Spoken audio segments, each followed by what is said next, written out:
Steve Hillwagon just said it. We're getting down to the nitty gritty here for Ohio State football. Gotta get things worked out, get sharp, get tough, and get focused. Texas is just a few weeks away at the shoe. We are right here on Buckeyes Live. We show up every week. That's the only thing we promise, folks. Every week we are here at some point. It's Friday this week. That's why you subscribe, hit the bell for the notifications to know when we go live. And then you get Kevin Noon right next to me, BuckeyeHuddle.com, the Big Me podcast. Tony Gerdeman down below. Oh, they are so blessed at the Buckeye Huddle, obviously, to get those two. And then you got the Buckeye Weekly podcast as well with Tony. And there, of course, is Big Ten senior writer Steve Hillwagon, Bucknuts 247 Sports. Gentlemen, how's it going? Great. Well, It's going. Good. Well, Steve, I'm going to start with you because Ryan Day made a statement on the Big Ten Network when the big tour was coming through town that ideally he would love to be able to announce a decision just about 2 weeks before.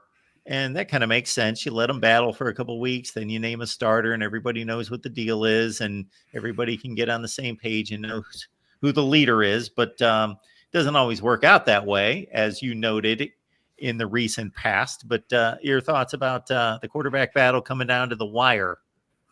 Yeah, that's typically been Coach Day's style, is to wait until about 12 days out before the first game. He'll do a press conference this Monday.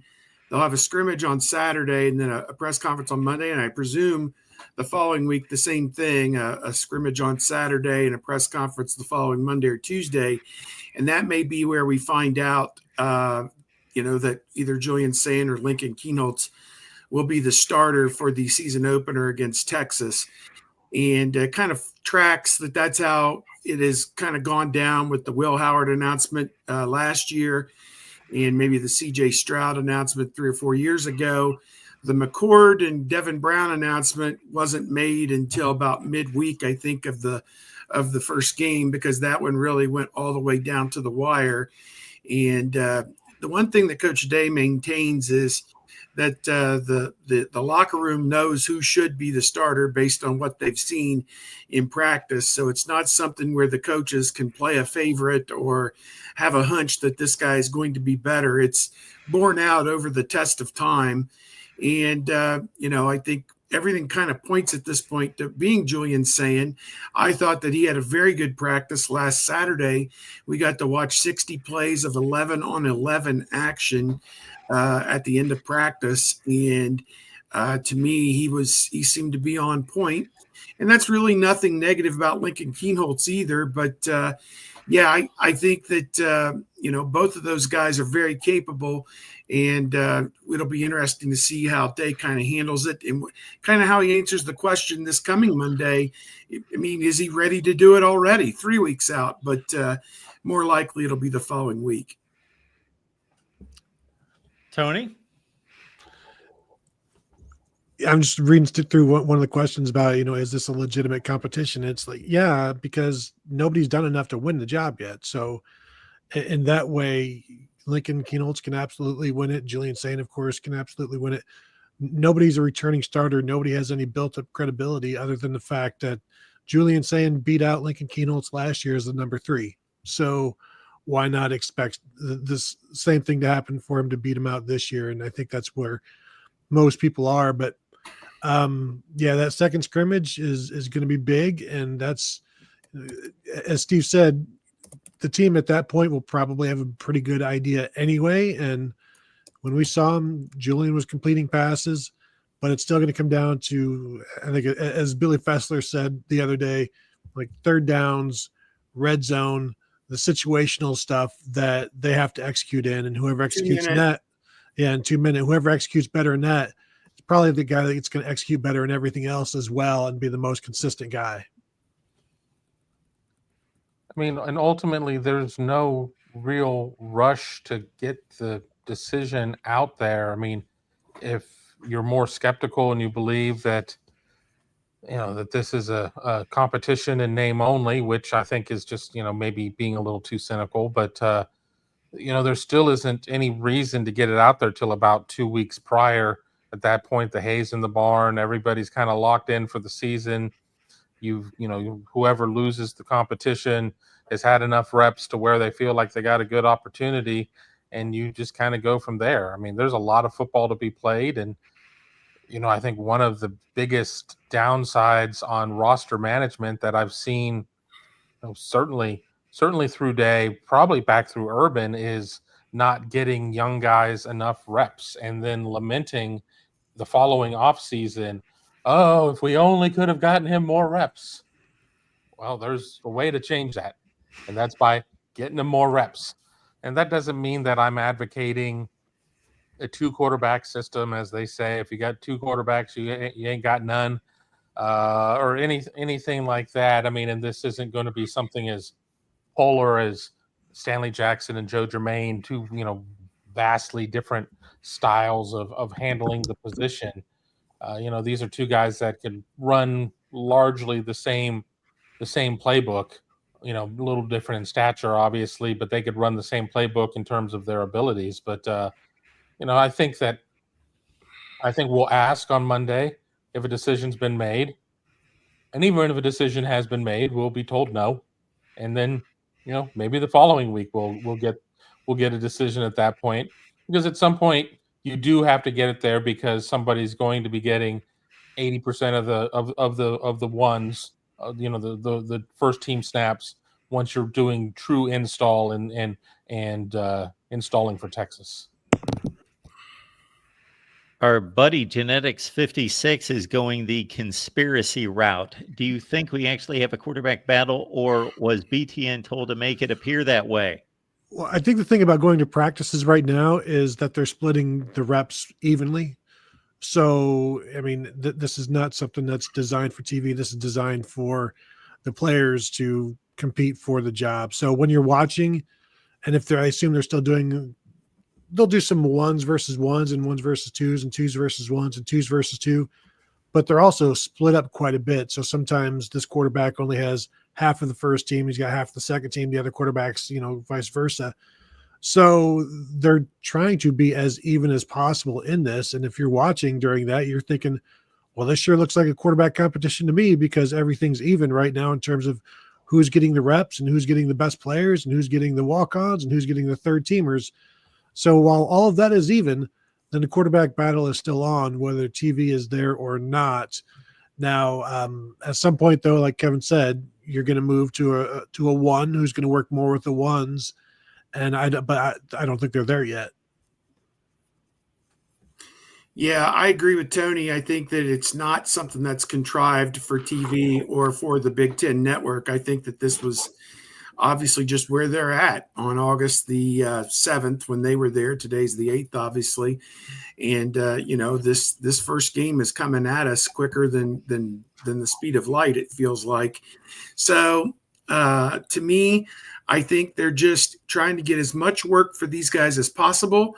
They have been doing a lot of splitting the team down the middle and putting some of the ones on one field and some of the ones on another field with a mixture of 2s and 3s, and playing 11-on-11 football on 2 fields simultaneously to get the quarterbacks and everybody. I mean, when you can have 44 people playing 11-on-11 football for 5 minutes and then swap out and have another 44 people playing 11-on-11 football for 5 minutes and just kind of keep that rotation going, you're getting those 88 people a ton of reps, and that can only help your bottom line as you get into this season. So to me, I think you got to be excited about the work that they're getting. They've had long practices on Saturday. I think they were on that field for almost 3 hours. Earlier this week, we had to wait till after 12 o'clock to do interviews. So they're out there for over 2.5 hours to 3 hours on Wednesday.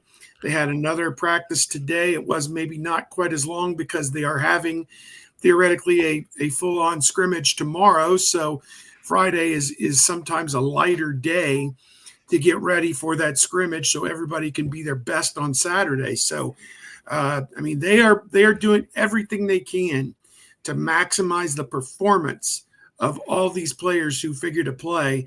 And to me, that's kind of an exciting thing. All right. Before we move on to what was discussed and documented in regards to analysis from the Big Ten Network, why don't we kind of go around the horn if there's anything else that you guys saw this week that stands out to you. So, Kevin, we'll start with you in regards to what you think is significant going on in camp right now. Well, the term "saw" is subjective because we saw what we were going to see the first three practices of fall camp. So, it was more of hearing. And I mean, I think that linebacker is a room that we're going to be talking about a lot more as the season goes on. I think that I think that we obviously know what Sonny Styles is, and I think that people are waking up to what Arvell Reese is, but I think people need to wake up to Peyton Pierce being a major contributor here this year. And, that Laurinaitis feels that all three of them are starters. Granted, they run a 4-2-5, and that too is linebacker. So they're not really running three out there in traditional, Will, Mike, and Sam discussion points. But I think that it's still, I think linebacker is something that people need to focus on because it's very easy to focus on maybe where the deficiencies are. Is offensive line going to, are they going to shake out who is the left tackle, who is the right tackle? Defensive line, with the depth. I mean, the concerns of, Edric Houston being slowed a little bit, but I think a position that we'll be talking about more will be linebacker. Steve, anything you're focusing on as we make our way through August? Yeah, as Kevin noted, we linebackers were a group that we got to talk to on Wednesday.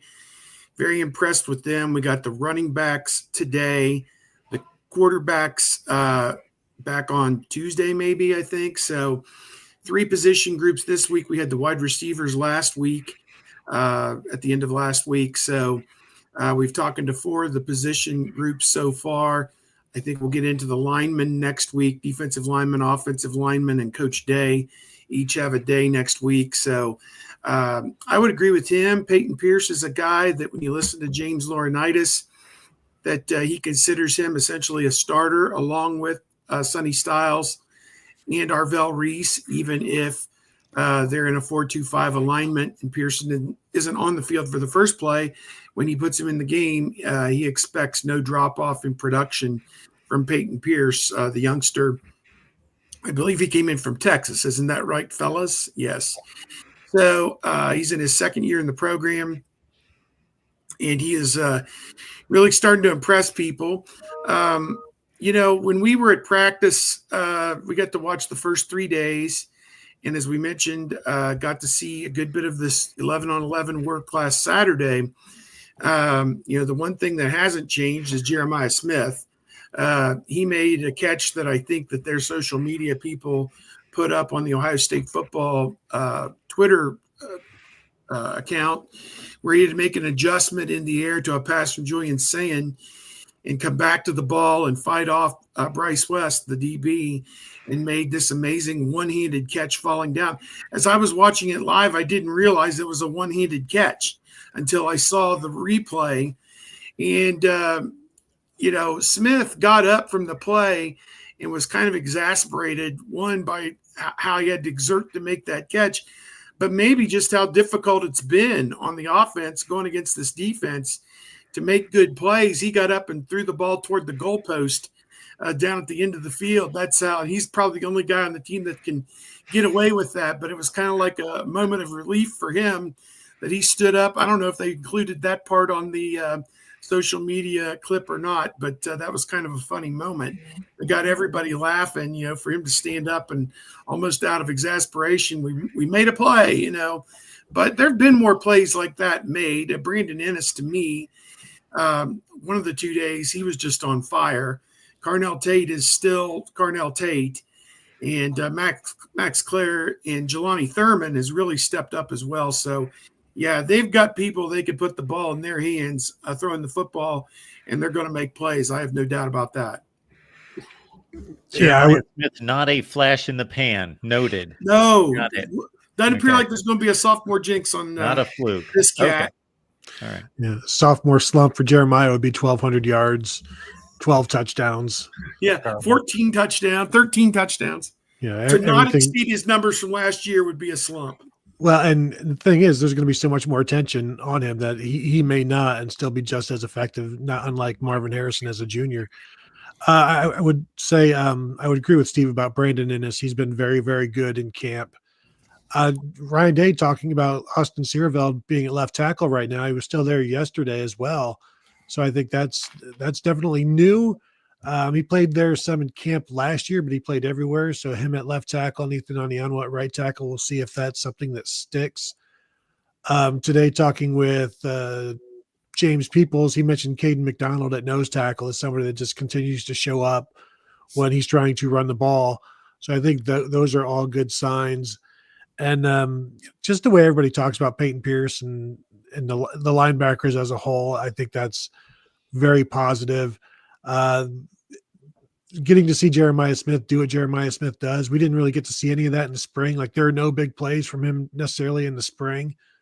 So getting to see the falling left-handed catch, and then there's another one. He went right by Devin Sanchez on a deep route. So yeah, he seems to be back. But overall, like it's not maybe not a more ideal situation for a new quarterback to come into than a veteran offensive line. They're still working out who's going to be where. Talented running backs, obviously talented receivers, the best tight end room in the nation. Like whoever is the quarterback, they've got everything they need to succeed. And Ryan Day as well, they're alongside him to make that happen. But yeah, certainly a lot of depth. And I just posted this on our message board as well. I think on the offensive line, they now have the smallest number of guys who are never going to play than I've ever seen on the Ohio State offensive line. Like there's nobody on this offensive line that I would say there's no chance that they're going to play. Whereas in the past, you could be like, that guy's never going to play, and the guy standing next to him is never going to play, and the guy behind him is never going to play. Yeah, 3 or 4 guys. That's new to me. I agree, and we don't want to embarrass anybody by listing the names, but they took some real stiffs on the offensive line. There's no question about it, and none of them are there anymore, and none of them made it to 4 years in the program either. They had to get out. So, yeah, I think that's a really good sign. Before we get to the rest of the show here, we obviously want to remind everyone we're here at the Voice of College Football, typically Wednesdays, 11 a.m. Eastern Time, but hit the bell for the notifications to know when we go live. We want to make sure that you can catch up with these three throughout the week as well. So, Tony, what do you have going on right now at Buckeye Weekly and Buckeye Huddle? Well, we just dropped an episode of Buckeye Weekly, or it is in the process of being dropped later this afternoon. After recapping what we heard from Carlos Lachlan and the running backs today. So you can find that eventually at youtube.com/Buckeye Huddle or all of your podcast platforms. And then also today I wrote about the quarterbacks and what it's going to take for somebody to win that job. We talked with Billy Fessler, and he pretty much laid it out what they need to do and what they need to get done. So you can find that at Buckeye Huddle. Kevin. I can verify that Buckeye Weekly has been uploaded into the system. It just needs to be zhuzhed up by one Mr. Gerdeman. I need to, while I'm doing this, get the audio version over to the podcast side because I forgot about that.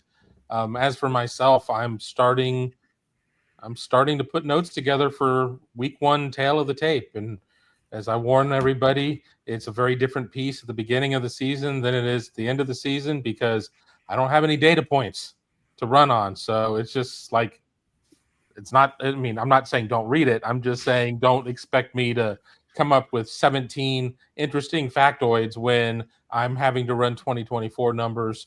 I'm sure I will come up with some sort of series to run next week as we get closer. But once we get into game week, yeah, I'll be doing my normal things. So looking forward to that. Look for me to drop a Big Me kickoff early in the week. I've not determined one. It's just a matter of, we've been on campus a lot. And I've had a lot of other little side things that I've had to do. So I need to block out an hour. So we'll get that up there and we'll get that posted. Steve. Yep, we're keeping busy over here at Bucknuts as well. All kinds of stuff going on. We have been covering the interviews and posting those. I did what I thought was a pretty good story on Tavian St. Clair, who said all the right things the other day in the quarterback interview day. He is not necessarily neck and neck with the other two quarterbacks trying to win this job, but he's getting a ton of reps in 11 on 11 right now. And I wouldn't say the same number as Keenholz and Sam, but it's not far off. And, at times he's looked really good. I mean, there were two different people standing next to me at practice last week, and one of them said that he looks like Terrell Pryor. And then another one came up and said he looks like Cardale Jones. If he can run like Pryor and throw like Jones, then they've got quite a combination. So I was pretty happy with the story that I did on Tavian, how he's kind of biding his time. And, we'll see how that all works out for him as a true freshman from Bellefontaine coming in. He didn't leave to go to a prep school, didn't leave to go to Springfield and play top competition. He stayed with all the people he grew up with there in Bellefontaine and saw it through last year. So he took the road less traveled, the national top 10 prospect, according to 24/7 Sports. And we'll see down the line how he mixes in. I've got some other neat features coming that I want to get to. It's just time, when you take part of your day to drive into Columbus, film the interviews, drive back, and all the, I had a buddy of mine who was he owned his own company. And I said, did you get out and service anybody today? He was going into laboratories and servicing their computers and machines and these kind of things. He said, no, today was a complete Friday sludge day where I just had to regroup. And I feel like there's a lot of regrouping going on, and I'm not getting as much done as I'd like to get done because, this is the preseason for us too, but there is, quite a bit going on. Folks, we've got a show here on the Buckeyes channel just about every day as it lines up. I can't keep track of these shows if I don't have the schedule in front of me, but it's just about every night there's a show between Garrison, Mike, and the rest of the crew. And then, of course, the four of us typically on Wednesdays. And before we get to this take by Jake Budd of the Big Ten Network, as you guys were kind of surveying at different positions, I was thinking through each position unit, and I'm thinking, what could go wrong with this team? And when we say wrong, of course, we mean 9-3 wrong, besides quarterback. And then I'm thinking, okay, we just got the preseason coaches poll. We're about to get the AP poll to come out. Everyone comfortably has Ohio State in the top 5 in the nation. That's basically where they're sitting, anywhere from 2 to 5 in the nation. I have not seen anybody predict, anybody somewhat legitimate predict anybody to win a national championship outside of Penn State, Texas, and Clemson. I keep seeing those 3 teams over and over and over and over. Isn't it kind of counterintuitive that if this team is good enough to be considered lock, stock, barrel, top 5 team in the nation, no doubt, and they're this young, with this young of a quarterback, would that not same team be capable of winning a national championship if it's all said and done at the end of the season? If they're top 5 good and they're only going to get better and better and better under that scenario, wouldn't they have a shot, a legitimate shot to win the national championship again? I would think so. I think they're going to be in the hunt. Obviously, there's 2 ways to look at the Texas game. One, it can catapult you on to something big, or, as we saw with Virginia Tech back in 2014, it can serve as, your moment where you come to grips with all of your shortcomings and you address them and you get better each week after that. And then you win big as the season goes on and play your way into the playoff or the championship game or whatever it is. So 2 ways to look at it. It's not a disqualifier to lose it. And it doesn't necessarily put you in the playoff to win it, although it would definitely help. So To me, you start off with such a tough game in week one. It just makes every moment of this preseason so vital, so important. And, you're talking about the big picture of this thing. My goodness. I mean, there's going to be 15 twists and turns, some of them involving Ohio State, some of them involving Texas and Penn State, and teams that we're not even thinking about that are going to start out 8-0, 9-0, and throw their helmet in the ring as well. I mean, there'll be somebody that comes out of nowhere like Arizona State did last year and some of these other schools that you just don't expect it, and we'll be there fighting for it at the end. So, let's get into this. And man, I'm ready. I'm excited for it. I mean, that week 0 is actually 2 weeks away. So, we're not far away from college football. Yeah, I posted something over on the huddle board over at Buckeye Huddle about over/under on week 0 games that you're going to watch, and I set mine at 2.5. And with there being 5 games listed, and that's not including, I'm sure there's probably some smaller classification type games going on, and I don't get one of the channels. I don't get CBS Sports Network. I mean, I could. I just don't want to pay for that tier. I mean, the price of satellite cable TV is just outrageous these days. But really looking forward to it. I mean, if I'm Ohio State and or Texas, I'm glad I'm playing this game week 1.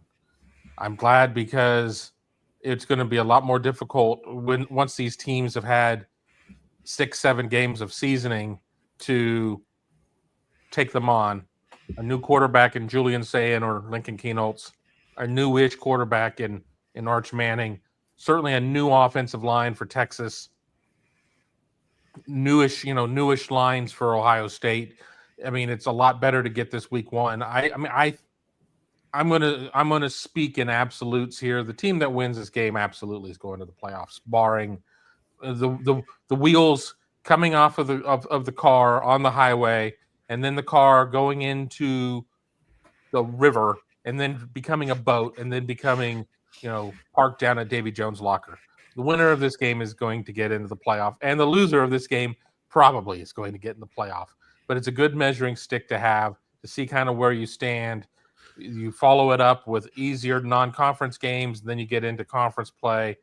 Sign me up for week 1 game like this every season. I know, I mean, as a writer, as a videographer, it gives me a lot to talk about, so I'm all for that. But, I think just as a football fan, this is the stuff I want to see more so than maybe, the way the SEC, has some protected games against the ACC. I am not as excited about South Carolina Clemson at the end of the season as I am about something like this at the beginning. Kevin, has nobody clued you into all the New Mexico and Wyoming and Colorado State games on the CBS Sportsnet that you're going to be missing? I don't want to pay up another. I mean, I think it's at least 1 tier. It may be 2 tiers to get CBS Sportsnet. So I'm just not going to. I'm just fine not having it. If that's the case, if somebody wants to share a login, I probably still wouldn't watch it on the computer. I for years and years and years and years, I did have CBS Sportsnet, and I did watch the games when they were on there. But again, there are equations and high finance that have to be done, and high finance is telling me it's just not worth it. I work for 24/7, which is owned by CBS and Paramount, which the Oracle people just took over Paramount now. So here we go. But I've always never understood why CBS, they kind of treat CBS Sports Network as like a redheaded stepchild. They have contracts with all these major leagues to do games. And we saw that NBC is propping up Peacock, which is a subscription service, streaming service separate from cable. But I've never understood why they didn't put an inventory of 6 or 10 Big Ten football games or 10 or 20 Big Ten basketball games, over on CBS Sports Network. The NCAA tournament is on CBS, And then the cable, it's on TBS, TNT, and True TV. I mean, you could swap out True TV for CBS Sports Network, and that would make much more sense. I've just never understood why they never leveraged CBS Sports Network to where you put major properties on it, then people like Kevin have to have it. When it's just MAC basketball and Mountain West football and not a whole heck of a lot else, why subscribe? I hear you. Some scintillating studio shows as well, from what I understand. They do good. Okay. Doreen, thank you so much for the plug there. This is a Disputed National Champions historical reset of the 1990s. Give it a look. It's just not a history book, but we take each one of these seasons and we put it through the grinder of the various playoff formats. So give it a look. Not interested. Buckeyes didn't win one that decade. Missed out Well, on like 4 of them. You can make a case in 1996. You can make a case. That's why it's called Disputed National Champions. Well, they had the best team in 98, but So thank you for that, Doreen. And also, Doreen hit on this one too, and she is a favorite around here. The Amazon links in the description section of this video and all the videos. So when you shop on Amazon, please use the link that we provide. And basically, that is the best way you can support us right there. Just shop on Amazon, use the link that we provide. And then we got our buddy Ryan Dawes stopping by for this one. Thank you for the contribution, sir. Do you guys think Arch is overrated? My issue is not with Arch, it's with everybody else, because Arch Manning is not out there saying I'm this and I'm that. That's what bothers me, is the way everybody else is just not even waiting to see what he can do. He threw maybe 12 passes over the final eight games last year. So he's not done anything yet. So I get annoyed at the name aspect of it. Maybe like the Shedeur Sanders and the Browns tonight. It's just it's a media concoction. So to say he's overrated, yes, but it's not personal to him.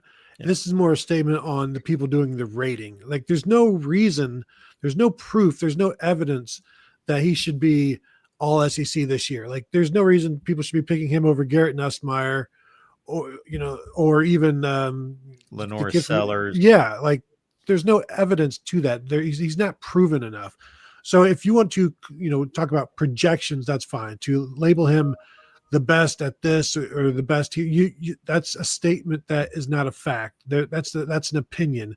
And so I get annoyed when opinions are stated as facts in a lot of ways, but he may end up being the best in the SEC. There's no way to know that right now, and it's all a guess if you think that he is. And so I think he is overrated right now. He may be properly rated by the end of the season or by week 1. But right now, to say that he's this or that, or beyond this or that, to say he is that, like, I would disagree. I think it's premature. And it may be accurate, but that doesn't mean it's premature. I hope for his sake that he is as good as everybody cracks him up to be, and regardless of what that means for the Ohio State game, you hope for him. I mean, because people have been, blown up so much at times. Look at his predecessor, yours, and he was supposed to revolutionize the quarterback position and ended up a 6th round draft pick. And I will maintain until the day I die, I didn't feel like he played worth a crap against Ohio State. But, and that the fumble, even notwithstanding on that, I mean, he did lead them down the field there at the end, and they were in position to possibly steal the game. But I just never thought that he played that well against Ohio State. So, give him a chance to a full season body of work with him as the starter. That's when we'll know whether he's for real or not. And to me, the Mannings are not people that I would necessarily root against. I mean, none of them have ever really played for a team that I considered one of my rivals, I guess, in the NFL. Ohio State did play against Tennessee, 30 years ago in that Citrus Bowl. But, he wasn't even Peyton Manning at that time. He was just Peyton Manning. He was like a sophomore at that time. He wasn't even coming into his own just yet. So, to me, I just hope for the best for the kid. Just he's been hyped to the nth degree, and now he gets a chance to show what all the fuss is about.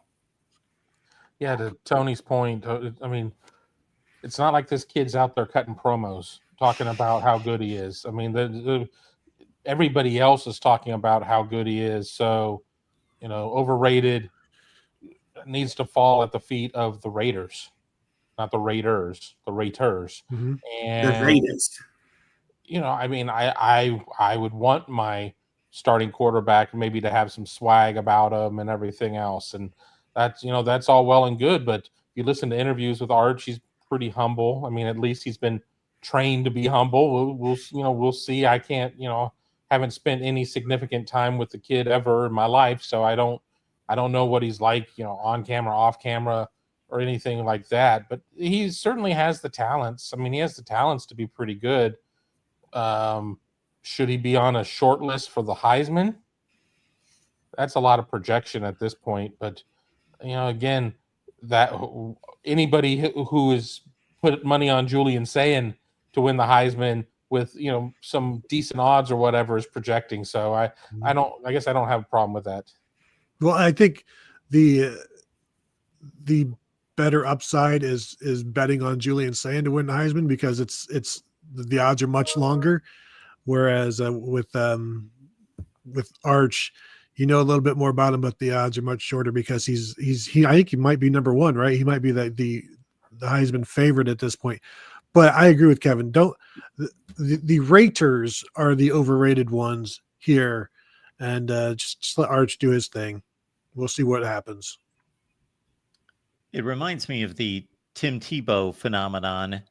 And it's not analogous because once Tim Tebow became Tim Tebow, he had proven something on the field, and then he was given more credit than he deserved, but he had done a whole lot on the field. But the one way I'll make it analogous is what Tony is saying about, just all the hype and attention, and it drove me up the wall. And I couldn't stand Tim Tebow throughout his college career. But at some point it hit me, he has nothing to do with this. He's not doing this.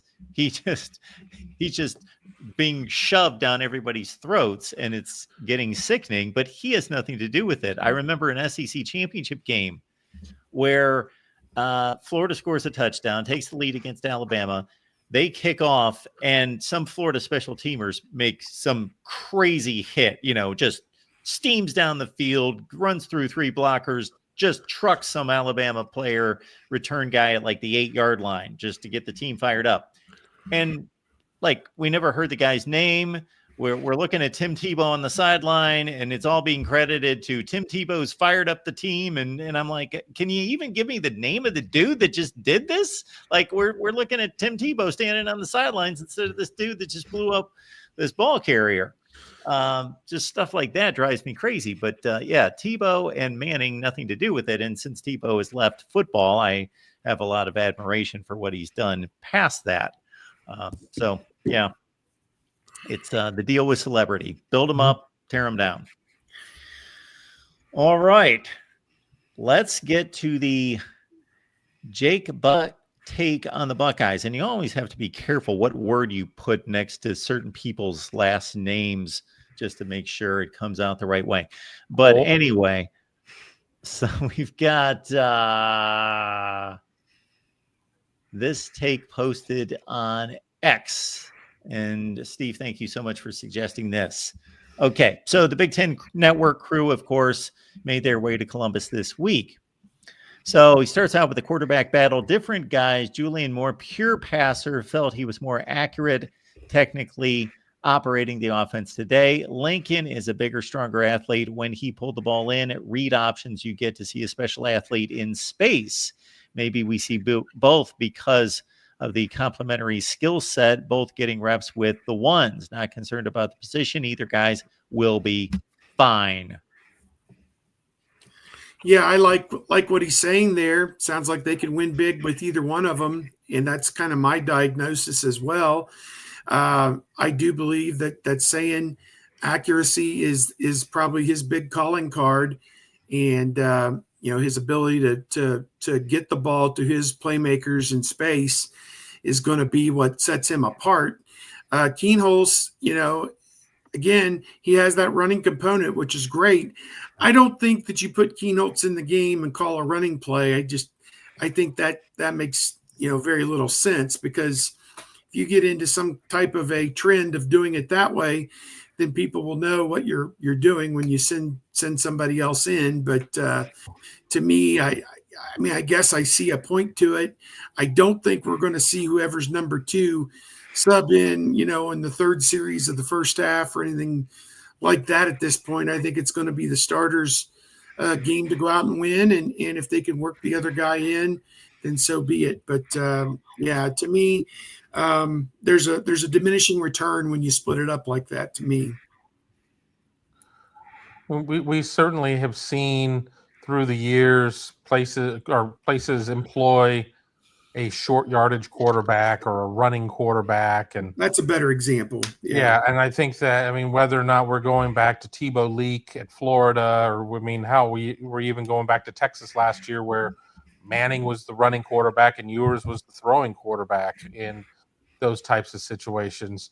I think I agree with what Jake Butt said about there being some differences in what it is they can do, but I think a lot of people still have this image of Lincoln Keenholz being thrust under the bright lights in Texas against Missouri when he was given about 4 reps as Kyle McCord transferred out, and it was going to be Devin Brown's team, and then Devin Brown gets hurt, but they loaded up on Devin Brown to get him up to speed. So you had, kind of like fresh out of the box Lincoln Keenholz. That was a couple years ago. So I think I still, to the earlier point, it's not a manufactured quarterback battle. I still think that there very much is a path to where Lincoln Keenholz can win it, but I think that we do. I think we do see both of them, and maybe it's not as predictable the way that Steve mentioned, of where, well, it's 4th and 1, and we know that Keenholz is the bigger, more athletic quarterback. It's going to absolutely be QB power at that point. You've got to do a better job of selling it and have him in some more meaningful situations that are not completely telegraphed. I will also say, in terms of like the QB power with JT Barrett, he's the same size as CJ Donaldson. So like he was a big back at quarterback, 6'1", 225. Lincoln Keenholz at 6'3", 215. Maybe can't take that kind of pounding, but certainly can run the ball. I know we've all said, what if, when it was Tate Martell and Dwayne Haskins, we would always say, what if Tate Martell was 6'3"? And now maybe Ohio State, I won't put that poison on him, but I do think one of the issues with Lincoln Keenholz and talking about the Cotton Bowl, he was asked about it yesterday and he talked about it. Then I asked him if he's like, do you even think about it anymore? And he said, it just wasn't a good situation for me to go in there, but I went in and tried to do my best for the team. And that's what he's going to do this year, whatever that role is. And whenever he has talked about, his athleticism is talked about. Whenever Julian Sain is talked about, it's how he throws the ball.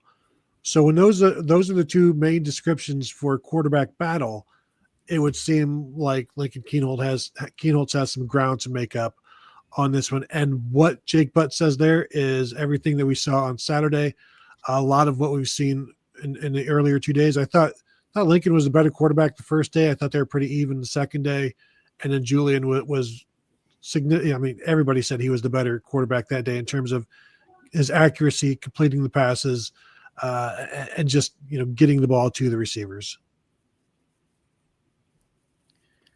So Jake Butt says, I don't know what opposing defenses will be able to do to stop this offense. You have to play split safety to slow down these wide receivers, but I watched Max Clare create separation with ease, and Jelani Thurman is a problem to deal with because of his size. So do you take a linebacker, try and guard them with no safety help? That can't be the game plan, though. Too good. Claire is a different talent than Ohio State has had at the position, and the room is deepest it's been. So maybe you play a strong safety or a dime, or no. And that's when Ohio State offensive line and running back will need to impose their will. They have the bodies. They have depth. Ethan Onianwa is a freaky looking good dude out there at tackle. Unit should compete with the top of the conference again. Looks good to me. Sounds good to me. Agree that they've got so many weapons that as long as they protect the quarterback and give him time and the guys run good, clean, crisp routes, and the quarterbacks have good vision, I don't know what stops this offense.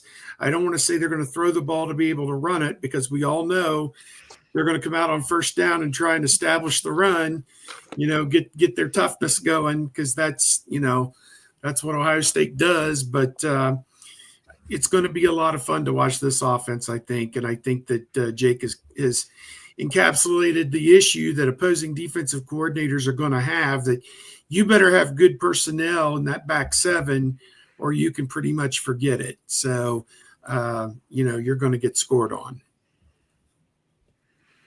The year of the tight end again, after last year and the year before that and the year before that. I mean, yeah, the tight end room is freaky good. It'll be interesting to see how things are used. Is this going to be the year that we're going to see more Jelani Thurman? I mean, with having Kasmerick and obviously with the transfer of Claire, I mean, they don't run a lot of 13 personnel out there. We're going to have to kind of see how all of that works, but the potential of the tight end being an actual pass catcher in this offense is very real. And it's pretty reassuring for a first year starter to have, that guy there. Because while Jeremiah can run away from guys and separate from guys, and it's got this amazing catch radius, a lot of his stuff is going to still be more contested than a nice little 7-yard pass to the tight end who sits there, acts like he's going to engage, releases, and just runs a little curl out. So, I don't know how you're going to be able to stop this offense. I think that the biggest thing that we are always going to say is, no, generally a good offense is what stops a good offense. And you just, sometimes you just don't execute and it just happens. But I mean, I think it's going to be, fun to watch. Yeah, I think disrupt the quarterback is the best way to slow down the offense, and whether that's changing the pictures or blitzes or whatever, just make the quarterback as uncomfortable as you can, because there's a lot of reasons to be comfortable with all of the different weapons that they have. But he's right. I mean, if you're going to play pass coverage, then run the ball, and vice versa. And then Max Claire and the 12 personnel that they'll probably have is kind of the equalizer to whatever. So they'll stay in that. I don't know how much no huddle they're going to do this year, because that's kind of goes against them playing a 16-game schedule. So maybe they'll just do more matching up rather than trying to keep a defense locked in something. So that'll be interesting to watch. But they're going to have advantages everywhere. The offensive line will have to hold up, and I think they will. But whatever you can do to disrupt the quarterback, change, like I said, just change the picture. Make sure what he sees pre-snap isn't what he sees post-snap. Slow him down any way you can that way. I think that's about the best opportunity. And then win at the line of scrimmage, and then you can win everywhere else. We'll have Kevin comment on this next section, and then he's got a bounce. Running back looks like a healthy rotation. C.J. Donaldson reminds me of Carlos Hyde. Physical, strong, powerful, and now that he's lost some weight, he's quicker. The room has multiple ball players they'll utilize. Yeah, I didn't get the chance to hear CJ today at Ohio State. They had 2 tables going. I was at the other table, but I think there's a lot of expectations, and Carlos Loughlin is excited to coach this guy. I mean, he wants to coach guys who want to be coached, and that's Donaldson. Putting him as Carlos Hyde. If he's Carlos Hyde, then start looking at betting a lot of overs for Ohio State. But the combination of him and Peoples Then you sprinkle in Bo Jackson, and then we haven't even gotten to any of the other freshmen. It's going to be a deep room, but it's a case of, is the line. I think the line's going to be pretty solid at pass pro. What I need to see is what they're going to be doing in run blocking, and if these running backs are going to be able to get 2 yards beyond the line of scrimmage before they're making first contact, because the defensive line is getting pushed into the linebackers, and it's allowing a chance to get a little bit of momentum before you have to get out there and make your initial move. Yeah, I love the running back group, and love that Carlos Lachlan keeps them humble and keeps them working hard. And he had a lot of good things to say today. I'm sure everybody will be posting his comments here today, at the various sites. But yeah, it's can they be as good as Henderson and Judkins? Doubtful. I mean, those guys were special, both in the NFL now. And well, Judkins, we hope will get his situations straightened out one day and get a chance to play for my beloved Cleveland Browns, who blow one draft after another. But at any rate, I like what I hear, what I see out of Donaldson. He's kind of the thunder. What did they describe themselves as today? Sonic and Knuckles is he and James Peoples. Peoples is Sonic, and Donaldson is Knuckles. So there you go. Yeah. First, Kevin, if you need to leave, we'll say goodbye right now. That way you don't have to give us the Irish goodbye and just leave. Thank you for stopping by. Thanks, Tony. Thanks, guys. See you, Kevin. See you, bud. I do think the running backs are going to be really good. Although when you talk to Coach Locke today about, your 2 guys, then he's like, no. 2 guys was last year. These guys haven't done anything. Don't limit it to 2 guys. I've got 6 guys in the room. I don't want to hear about this duo or that duo. He's like, nobody's done enough at Ohio State in this room to think they've got it made. Because if they think they've got it made, I'm going to make sure like they don't, and I'm going to let them know that they don't. So he was spitting it today, and yeah, as Steve said, everybody will have their video of Locke going today because he had a lot to say, and it's always interesting for sure because he gives you so much, and he doesn't really worry about, like, there's a lot of coach speak and that it's motivational, but he'll tell you how he feels about stuff. On to the defense, starting with the linebackers. Most athletic group Ohio State has had. Styles and Reese, as freaky as they come and give you so much flexibility as they can cover sideline to sideline and hang with the tight ends. Downs is a 2-for-1 special, meaning his instincts, IQ, and closing speed effectively give you and the additional defender on the field. He can drop into coverage, leaving the flat wide open, then close and tackle the flat before any yards after the catch. One of many examples.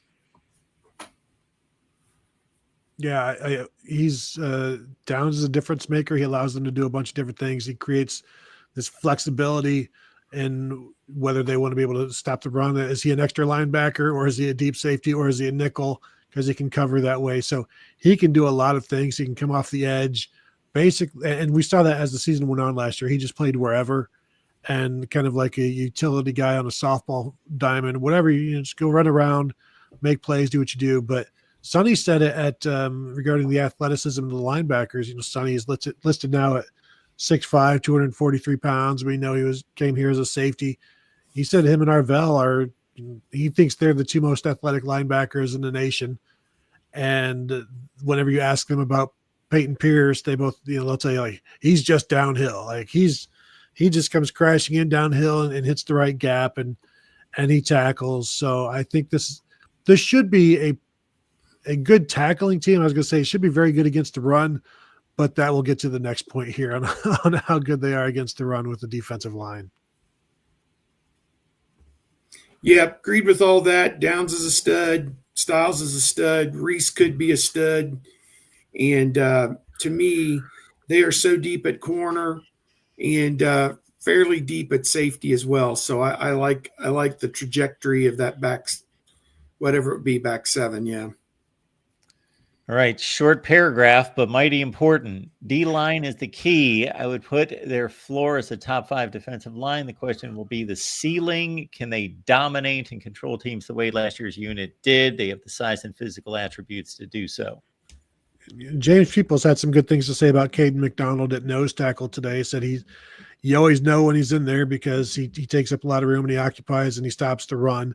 So that's a good sign. And we know how they feel about Edric Houston. The concern is always going to be what's behind them. I think everybody expects the defensive ends to do well enough, but this is such a third world or first world problem. You know, when the big concern defensively is, what about your number 3 and number 4 defensive tackles? I think that's a pretty good situation to be in. But also, Steve, I don't know how you feel, but the fact that we just assume Caden McDonald and Edric Houston are going to be good, like that's an assumption, and they haven't done it yet. Caden McDonald he's played some in short yardage situations. Edric Houston was the backup 3 tech last year. He had 7 tackles on the season. So like there's still a lot that those guys have to prove.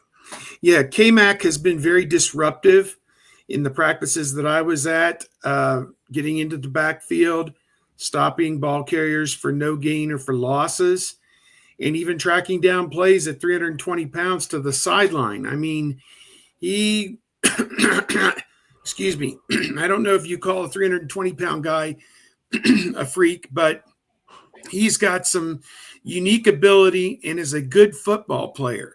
So he's not just a 320-pound body out there taking up space. He makes plays. And, you know, I don't want to say he's Big Daddy Dan Wilkinson or anything like that as a, you know, number 1 overall pick as a defensive tackle, but I think he's got the potential to be pretty good. And I want to see what he does with 40-ish snaps a game, which is what I feel the range should be for the starting defensive tackles. The first week of practice has been a wash for Edric Houston. He really tweaked his knee last week in the first or second day and hasn't done a whole lot this past week. And they are hoping, we'll talk to Ryan Day on Monday, and we'll hope to hear, you know, that he's back as close to full go as he can be and can really, you know, cinch in and get ready to play the season, because the first week has been kind of a lost week for him and his development and his growth. But they got Will Smith Jr. They've got Moore, who's there, who's doing a nice job. And Taiwan Malone is also in that mix. Eric Mensah. So they've got 4 guys right there that are all competing to get those backup snaps at those positions. I think it's Jason Moore. Yeah, because Ian Moore's the offensive lineman. Jason Moore is, to me, Jason Moore and Taiwan Malone may be the next guys up, with Will Smith Jr. right there as well. And then finally, to me, this last paragraph is just the byproduct of having arguably the best program in the country. So it's either the chicken before the egg or the egg before the chicken in regards to this breeds the elite level, or bringing in these kind of athletes breeds this kind of competition. This is what stood out to Jake Butt. I had the thought early in drills watching Mylan Graham compete against Caleb Downs and Devin Sanchez against the wide receivers. You have NFL level veterans competing against your young talent. That forces the young talent to be at their best every day. They learn, grow, and adapt, spread throughout the roster, and that's how you compete and reload every year. Program is in really good place, and that's a credit to Ryan Day. That's a Michigan guy, Jake Butt, who's played at the high. And I don't mean that to say, oh, the Michigan guy thinks Ohio State's great. What I'm saying is he's a guy who's been there and done it at the highest level, and knows what it takes to win in the Big Ten, and has played at the highest level. He knows what it takes to have a competitive program. Great culture, great competition is what it's all built on. Everything is earned, nothing is given. And for those young guys to be thrust in there, as I said, there was a rep last week. One of the days we were there, they threw the ball to Jeremiah Smith in the end zone, and Miles Lockhart, kind of an unheralded corner on this team, underrated a little bit, made a good play, and it wasn't completed. So that's what it takes, is you put the young guys, the unproven guys up there against the guys who can really go and see, let the chips fall where they may. And that's where you find, guys that come out of nowhere, like a Devin Sanchez, perhaps, who's going to come up as a true freshman and make some inroads. The black stripe thing has already taken a hold here. And I know Tony probably has something to say, but I'll just throw in, it was Quincy Porter in the spring. And now in the fall, you've got Devin Sanchez, Nate Roberts, the tight end, Riley Pettyjohn, the linebacker. I think those are the three true freshmen who've had it. And then CJ Donaldson, he joined Ethan Anianwa, and one more transfer, Max Clare, from the spring as black stripe people. So, those are starting to come off one a day, thereabouts. And maybe after the scrimmage on Saturday, we'll hear some more about that. Just think, in terms of Denzel Burke and his time at Ohio State, who he has worked against: Chris Olave, Garrett Wilson, Jackson Smith and Jigba, Marvin Harrison Jr., Emeka Ibuka, Jeremiah Smith. What's that? 5 or 6 first rounders and the future first rounders. Throw Carnell Tate in there. That's another one. So he has been prepared for the NFL by what has happened at Ohio State, and he had to grow up. And same thing, like you watch Mylan Graham, he looks like a starter. You watch Devin Sanchez, he could certainly be a starter. I think the room is too deep for him to start. I do think he's going to play, but if he was here in 2021 like Denzel Burke, yeah, he'd be with the ones right now, and everybody would be excited about him. And not that they aren't now, but yeah, it is interesting to watch these guys have to go against some really good players. And then over the course of the season, they get to the point where now they can contribute in some sort of a rotation, or when they're called upon, they're ready. Yeah. Doreen, I'll just throw in, Doreen asked about walk-ons. There's one that's really caught my eye. Number 84, Dorian Williams. He's a wide receiver, 6'2", 213. Great size from Cincinnati Princeton. He caught a couple passes from Tavion St. Clair in the scrimmage on last Saturday, one of them for 15 yards and one of them for 20 yards. And I don't know that he's going to play much, but he's a guy that kind of caught my eye. There's some others. Brendan Schramm, kind of an older guy, I walk on. He caught a 50-yard bomb from Tavion St. Clair. But I don't look for those guys to be on the field on Saturday afternoons, except maybe in punt coverage or kickoff coverage, or, the final minute of a 77-3 game or something like that.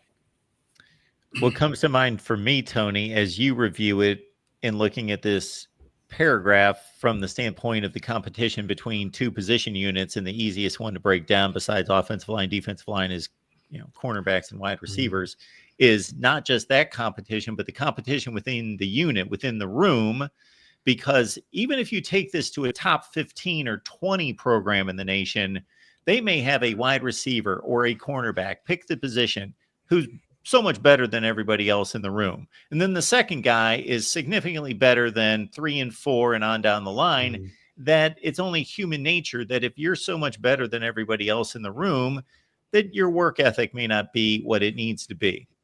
And when you're in the room with 4 or 5 other dudes that are just as good as you are, if not better, then there's going to be that competition, and they're going to push each other to be better. And they always talk about when your best players are your hardest workers, and that describes Caleb Downs and Jeremiah Smith. So it starts with them, and everybody follows. Like, you can't have an off day, and they recruit mature kids so that they come in ready to work, and they don't have to be convinced that, no, actually you do need to work. They understand the story before they get here.